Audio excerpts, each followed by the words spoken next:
The bonus platform पे आपका बहुत बहुत स्वागत है। भारतीय शेयर बाजार में हाहाकार मचा हुआ है। स्मॉल कैप और मिड कैप इंडेक्स अपने हाई से लगभग 20% टूट चुके हैं। कहा जाता है कि शेयर बाजार में गिरावट 20% या फिर उससे ज्यादा हो तो आप समझ लीजिए कि बियर मार्केट आ चुका है। मार्केट के दिग्गज निवेशकों का पोर्टफोलियो भी अच्छा खासा नीचे आ चुका है। अब ऐसे में क्या कोई उम्मीद की किरण है? इसका जवाब दिया है मॉर्गन स्टैनली की नई रिपोर्ट ने। रिपोर्ट के मुताबिक बीते कुछ महीनों में भारतीय शेयर बाजार में करेक्शन और बिकवाली के बावजूद जो भारतीय बाजार है आने वाले महीनों में इमर्जिंग मार्केट यानी कि जो उभरते बाजार है उसमें एक अच्छा प्रदर्शन करने वाला बाजार हो सकता है। मॉर्गन स्टैनली की रिपोर्ट के मुताबिक अगर ग्लोबल संकेतों में ज्यादा कोई बदलाव नहीं कोई बदलाव आया तो भारतीय शेयर बाजार में निवेशकों की फिर से जो भारतीय बाजार है वो पहली पसंद बन सकता है। अब इसके साथ कुछ और अहम बातें हैं वो भी आप जान लीजिए। मॉर्गन स्टैनली का मानना है यहाँ पर कि ये करेक्शन जल्द ही खत्म होगा जो भारतीय बाजार में है।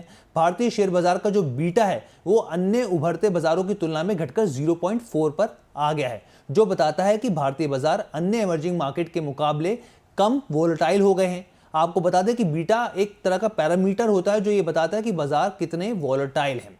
अब कुछ और बारीक बातें लेकिन बहुत काम की बातें, खास वो सेक्टर्स भी जहां पर ये रिपोर्ट है काफी बुलिश दिख रही है।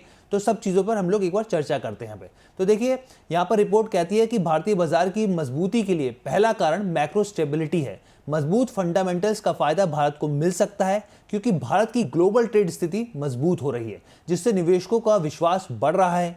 दूसरा कारण इन्होंने बताया कि घटता हुआ राजकोषीय घाटा है। सरकार के वित्तीय घाटे में सुधार से अर्थव्यवस्था को मजबूती मिल रही है।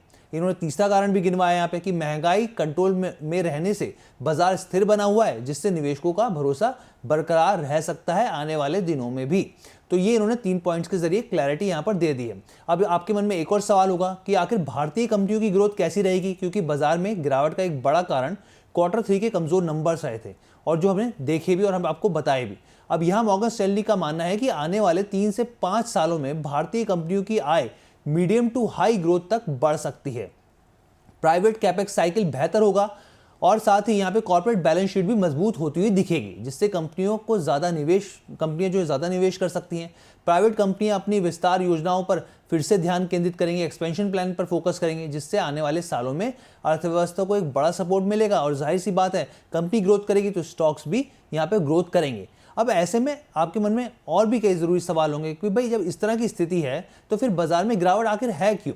तो मॉर्गन स्टैनली ने इसका भी जवाब दिया है। उनका कहना है कि ग्लोबल आर्थिक मंदी की चिंताएं और एफपीआई बिकवाली से बाजार में गिरावट आई है। वहीं ब्याज दरों को लेकर अनिश्चितता बरकरार है। अमेरिकी डॉलर की मजबूती और बॉन्ड यील्ड में तेजी से निवेशकों का रुझान शिफ्ट हुआ है। तो ये कारण उनको लगते हैं जिस वजह से बाजार में गिरावट आई है।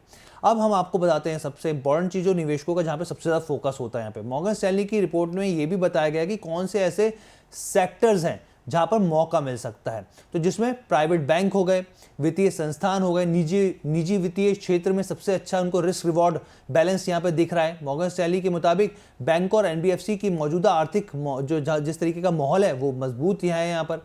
इसके अलावा कंज्यूमर एंड रिटेल सेक्टर हो गया, बढ़ती आय, उपभोक्ता खर्च में ग्रोथ से एफएमसीजी, ऑटो, लग्जरी ब्रांड्स को भी फायदा होगा। यहाँ पर जिस तरीके से कंजम्पशन को बूस्टअप देने की कोशिश की है तो इन सेक्टरों पे एफएमसीजी, ऑटो और लग्जरी ब्रांड्स पे फायदा हो सकता है। वहीं इंफ्रास्ट्रक्चर और कंस्ट्रक्शन पे भी सरकार के निवेश का फोकस है जिसमें सड़क, रेलवे, स्मार्ट सिटी और आवासीय योजना में यहाँ पे सरकार का जो निवेश है वो जारी रहेगा जिससे इस सेक्टर से जुड़े जो भी यहाँ पे स्टॉक्स होंगे उनमें फायदा होता हुआ दिख सकता है, जो कि मॉर्गन स्टैनली की ये रिपोर्ट बताती है। तो चलिए हमने पूरी कोशिश की मॉर्गन स्टैनली की रिपोर्ट में जो जो इंपॉर्टेंट बातें थी आपके सामने रखने की। आपको ये वीडियो कैसी लगी कमेंट करके जरूर बताइएगा। द बोनस प्लेटफॉर्म के साथ जुड़ने के लिए बहुत बहुत धन्यवाद।